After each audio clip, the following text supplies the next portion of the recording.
Tu as terminé l'animé de Hunter x Hunter et tu veux connaître la suite? Tu es au bon endroit. Nous allons reprendre l'histoire exactement après les événements de l'animé et te raconter les aventures de nos héros jusqu'au dernier chapitre paru du manga. Installe-toi confortablement, car nous repartons immédiatement après la rencontre entre Gon et son père.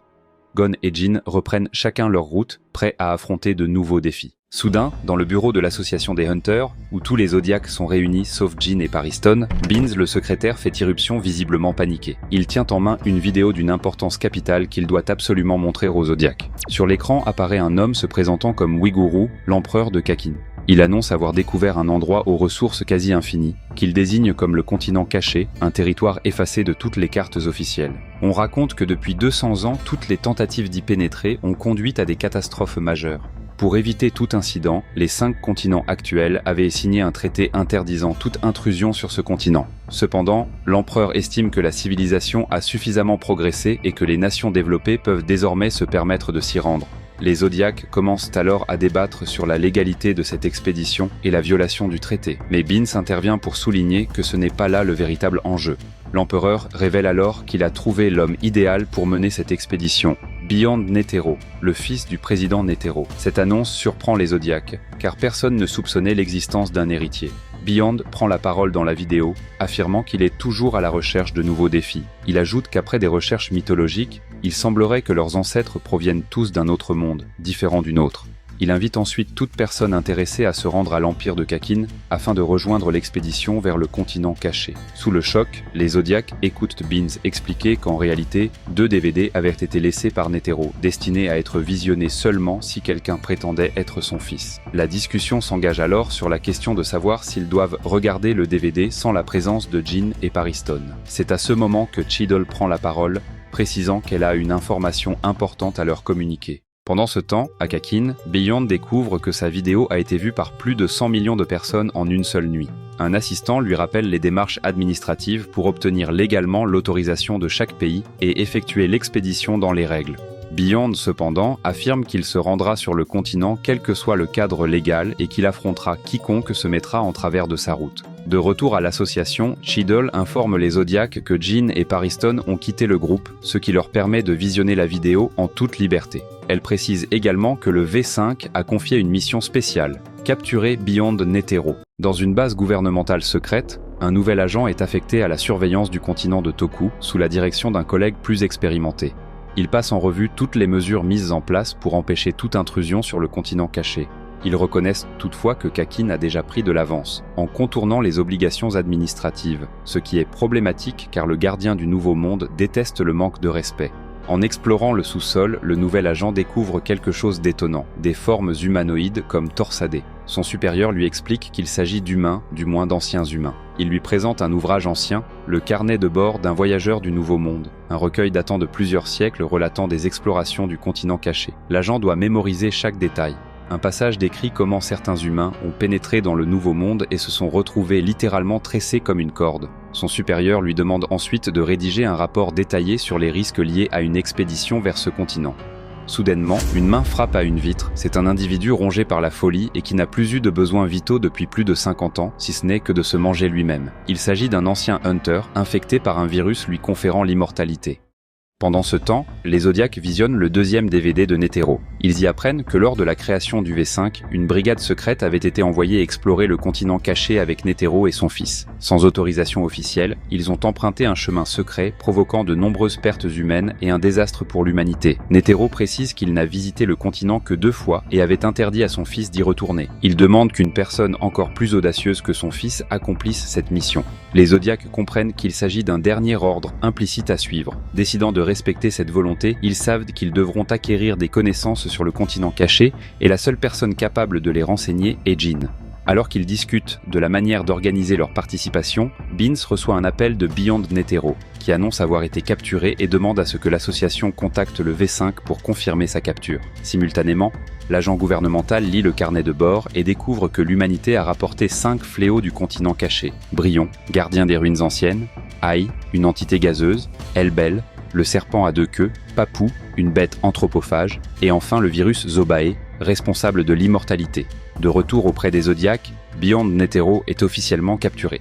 Malgré sa détention, il informe le V5 qu'il finira par se libérer et que, tôt ou tard, tous le suivront dans son expédition vers le continent caché. Le lendemain, un agent gouvernemental organise une présentation détaillée sur ce territoire mystérieux. Il explique que le monde connu se situe au centre du lac Möbius, un lac immense niché au cœur du continent maudit. Selon lui, 5 expéditions y ont déjà été menées, et Beyond Netero est le seul survivant actuel. Ces explorations n'auraient été possibles que grâce à la coopération des guides chargés de protéger l'entrée du continent. Les participants à la conférence, déjà familiers avec ces informations, insistent pour passer directement aux aspects concrets de la mission. L'agent propose alors la création d'un V6, incluant Kakin dans l'Alliance. Dans ce cadre, l'empereur Ouiguru serait reconnu dans l'histoire comme un pionnier du Nouveau Monde. En échange, toutes les ressources découvertes sur le continent caché seraient réparties entre les 6 nations. Pendant ce temps, Cheadle et Beyond Netero négocient les termes de l'expédition. Beyond propose d'immortaliser le nom de l'empereur dans l'histoire en contrepartie de la participation de Kakin à l'expédition.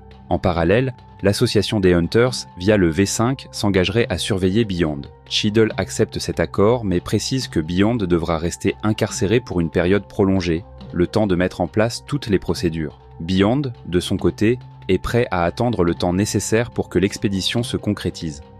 La vidéo annonçant l'expédition devient virale et est relayée par tous les médias. L'attention publique s'intéresse alors aux risques et à la dangerosité de ce nouveau monde. Dans le même temps, on découvre l'énorme navire qui transportera l'expédition, le Black Whale. Quelques jours plus tard, Cheadle contacte Leorio, lui demandant de rejoindre les Zodiacs pour participer à l'expédition sur le continent caché. Elle a déjà pris en charge toutes les démarches administratives pour qu'il puisse valider ses examens universitaires, ce qui lui permettra de faire partie de l'équipe médicale et d'obtenir ainsi son diplôme.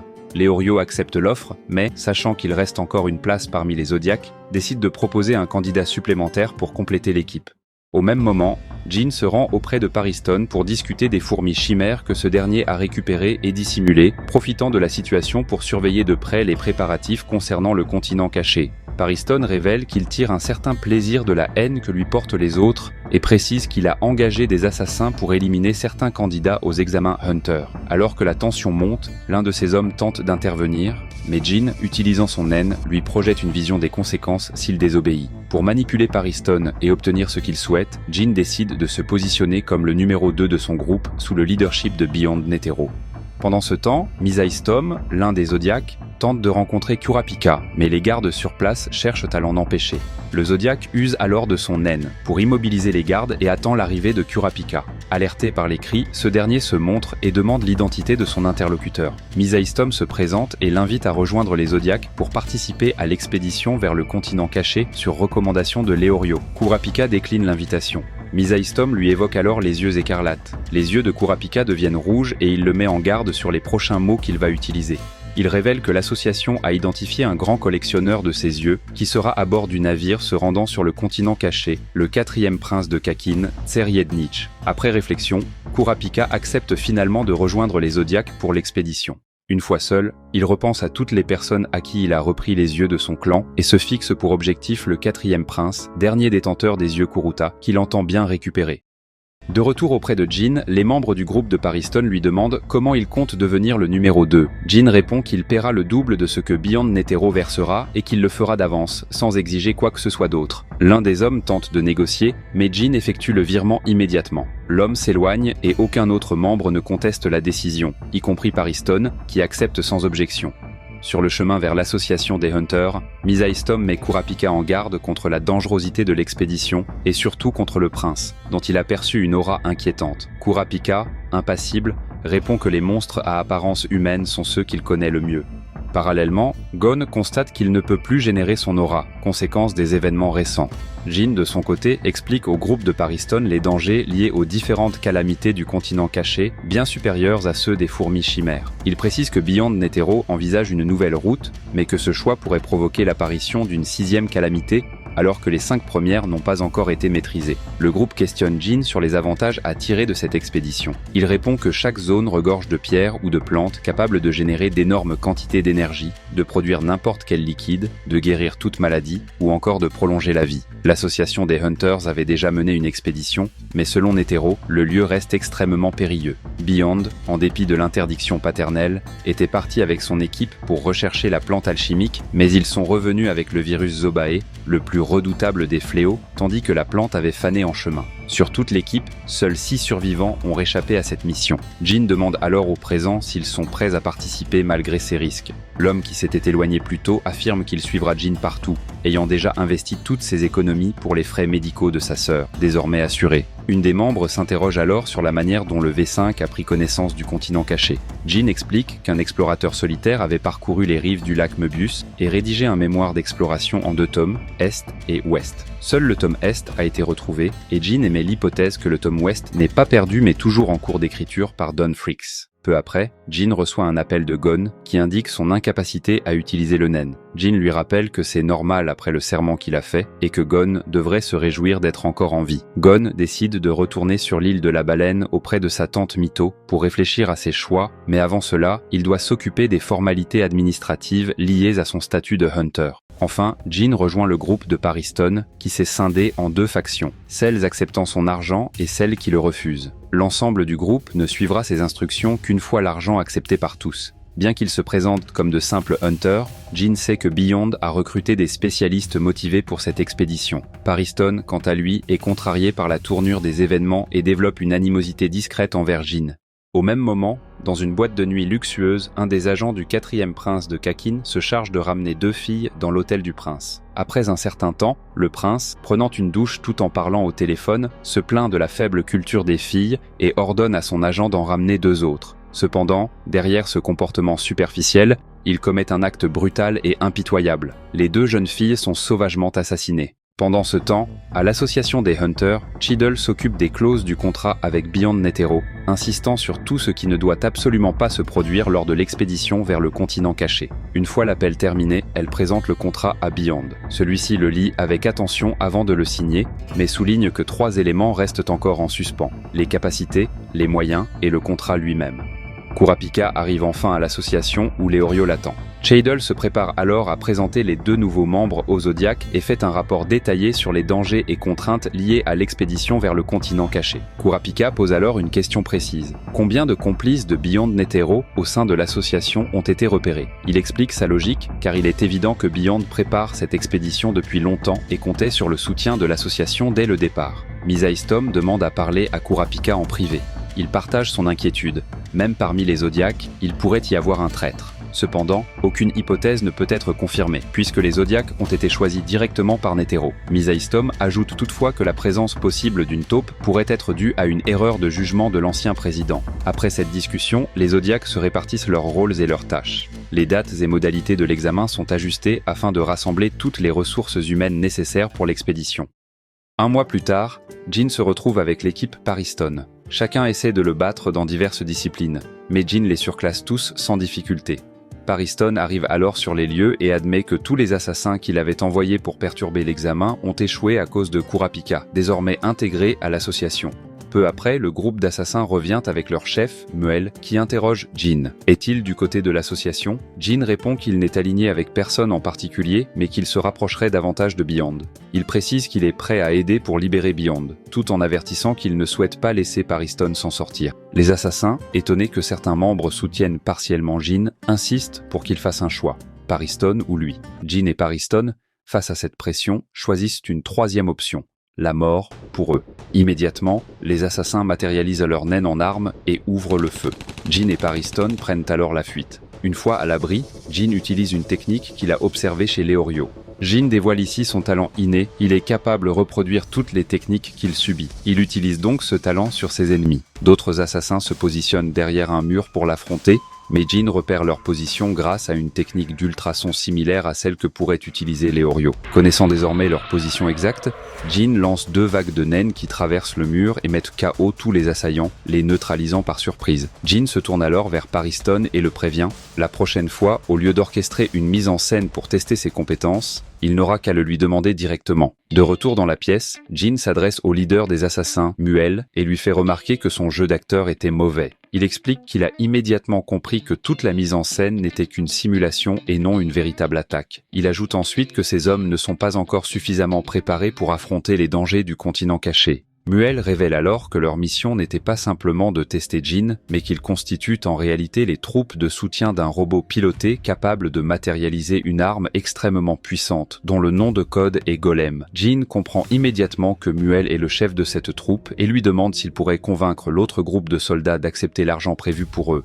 Muel répond que l'argent est précisément le problème. Les soldats ont interprété cette somme comme une insulte, car leur lien est fondé sur la confiance mutuelle et non sur une simple rémunération. Jean s'excuse alors et propose une solution alternative. Verser cet argent à la Fondation Noël, une organisation qui soutient les familles des soldats. Cependant, Muel le prévient qu'en faisant ce don, Jean deviendra alors lui-même un soldat à part entière. Curieux, Muel lui demande pourquoi il tient tant à ce que l'argent soit accepté. Jean avoue qu'il n'y avait pas vraiment réfléchi au départ et qu'il pensait simplement que ce serait un geste sympathique. Il précise toutefois que son objectif principal reste de participer à l'expédition avec Beyond Netero. Après réflexion, Muel accepte d'essayer de convaincre ses troupes et annonce qu'il accepte que Jean devienne le numéro 2, mais qu'il conservera la gestion et le commandement des troupes. En plus, en faisant ce don à la Fondation, Jean devient officiellement un soldat sous les ordres de Muel et devra suivre ses instructions à la lettre. Jean accepte cette décision.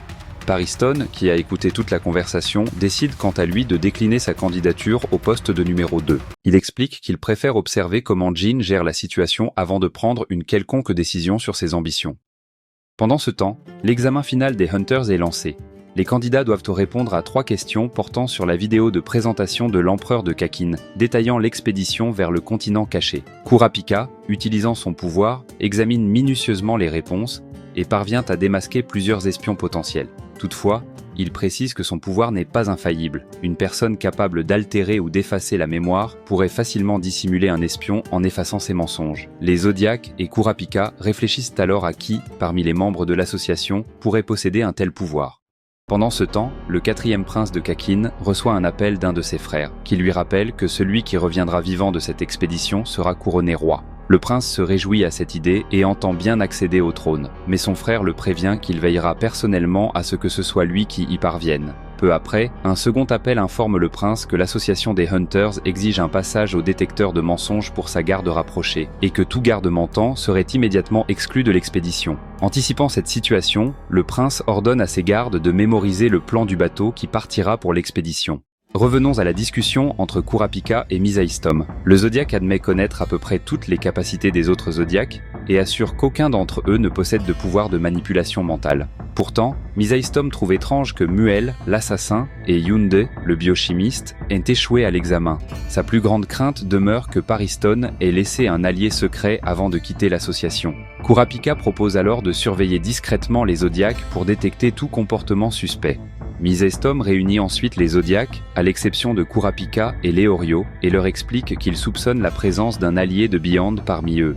Il demande à chacun s'ils sont prêts à révéler leurs capacités. Personne de manière rationnelle ne le ferait, mais Misaistom décide de montrer le sien pour donner l'exemple. Il dispose de 3 cartons de couleurs différentes. Le carton bleu permet d'immobiliser n'importe qui, le jaune envoie la personne dans une salle d'audience, et le rouge permet de la libérer. Kurapika, surveillant les réactions grâce aux caméras, déduit finalement que le traître parmi les Zodiacs est Sayu, celui sous le signe du singe. Alors que Kurapika a identifié le traître, un messager du roi se rend auprès du 4e prince pour lui expliquer que seuls les enfants légitimes du roi pourront participer à la guerre de succession, laquelle commencera dès que le départ à bord du Black Whale sera donné. Le messager précise que si l'un des princes disparaissait avant la cérémonie, la bataille serait annulée. Tous les princes sont alors présentés, du 1er au 14e selon leur âge, le roi ayant 8 épouses légitimes.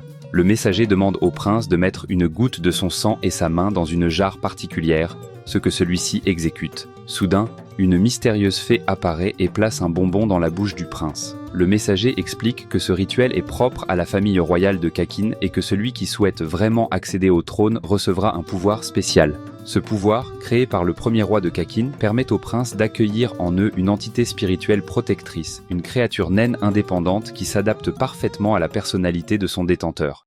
De retour à l'association des Hunters, Misaistom informe Beyond qu'il reste exactement 35 jours avant le départ vers le continent caché et que le roi exige la présence de Beyond la veille de la cérémonie de départ. Misaistom tente alors de négocier des informations concernant le traître parmi les Zodiacs, espérant obtenir des renseignements en échange de sa libération pour la cérémonie de départ. Mais Beyond le reprend immédiatement. il n'a aucune certitude sur l'existence d'un espion et de toute façon, il se fiche de cette cérémonie. Son objectif principal reste le continent caché et tout ce qu'il souhaite, c'est préserver la réputation du roi jusqu'au départ. Kurapika, analysant les réponses de Beyond avec son pouvoir, constate que celui-ci dit vraisemblablement la vérité et propose donc de le laisser tranquille jusqu'au départ. Toutefois, Misaistom demeure inquiet, craignant que Sayu, le traître potentiel, aide Beyond à s'échapper.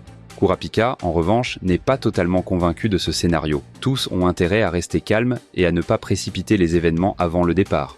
On apprend alors que Sayu a également révélé son pouvoir. Il peut invoquer 3 singes capables de priver leurs adversaires de la vue, de l'ouïe et de l'odorat dès qu'ils sont touchés. Kurapika, analysant ces informations, déduit que Sayu ne ment pas et qu'il serait bien le seul traître. Il prévoit alors d'examiner d'autres enregistrements le concernant pour collecter davantage d'indices et estime qu'il faudra agir juste avant l'arrivée sur le nouveau continent afin de ne pas éveiller de soupçons. Néanmoins, il faudra accumuler suffisamment de preuves avant de coincer Sayu, sinon les autres Zodiacs pourraient mal réagir à la divulgation de leur pouvoir dans le cadre d'une mise en scène. Le téléphone de Kurapika sonne ensuite. Les princes multiplient les demandes de garde du corps, ce qui pose problème car certains espions pourraient se mêler à ses rangs. Il y a déjà 6 requêtes à gérer. Face à cette situation, Kurapika engage 50 hunters connus pour infiltrer les équipes de protection. Parmi eux, Basho et Senritsu de la famille Nostrad, Hanzo, un camarade de promotion de nos héros, Izunabi, qui a enseigné le nen à Kurapika, et enfin Biscuit, mentor de Gon, et Killua. Kurapika précise son objectif, se rapprocher du 4e prince, Tseriednich. Chaque hunter est assigné à une requête différente. Kurapika tente par déduction de déterminer quel prince est le plus proche du 4e prince et identifie Arkenberg qui a formulé une demande. Tous les hunters reçoivent ensuite un texto les convoquant à différents lieux pour une réunion d'information. Kurapika se rend à son rendez-vous et découvre qu'il a été assigné au 14e prince, encore bébé. La mère de ce prince, Oito, lui explique qu'elle a délibérément choisi ce profil car elle avait besoin de quelqu'un capable d'éliminer toute menace approchant son fils. Oito détaille le jeu de survie qui oppose les princes pour déterminer le futur roi. Elle précise que l'empereur Uigoru reniera tout prince qui ne désirerait pas être roi et ne participerait pas à cette guerre, même s'il est enfant. Elle propose à Kurapika que, s'il reste et survit, elle le rémunérera le double de la somme initialement prévue. Mais s'il choisit de partir, elle lui versera simplement le montant prévu pour garder ses informations secrètes. Kurapika accepte de rester sous certaines conditions encore inconnues. On découvre également qu'il existe différentes castes entre les épouses et les princes. Oito, issue d'une famille pauvre avant que le roi ne tombe amoureux d'elle, révèle que ce qui compte le plus pour elle n'est ni le luxe ni le pouvoir, mais bien son 14e enfant, Wobble, qui n'est autre qu'une petite fille. Kurapika prend alors Wobble dans ses bras, déterminé à la protéger. Pendant ce temps, les autres hunters commencent à être assignés. Izunabi au 6e prince, Biscuit au 13e, Basho au 7e, Senritsu au 10e et Hanzo au 12e. Et voilà, c'est déjà la fin de cette partie 1 de la suite de Hunter x Hunter. Mais t'inquiète pas, la partie 2 arrive bientôt et crois-moi, la suite risque de te surprendre. Si tu as aimé cette vidéo, pense à laisser un like, t'abonner et surtout activer la cloche pour ne pas rater la suite dès qu'elle sort. N'hésite pas à me faire un retour en commentaire sur ce que tu as pensé de la suite d'Hunter x Hunter. On se retrouve très vite pour la partie 2.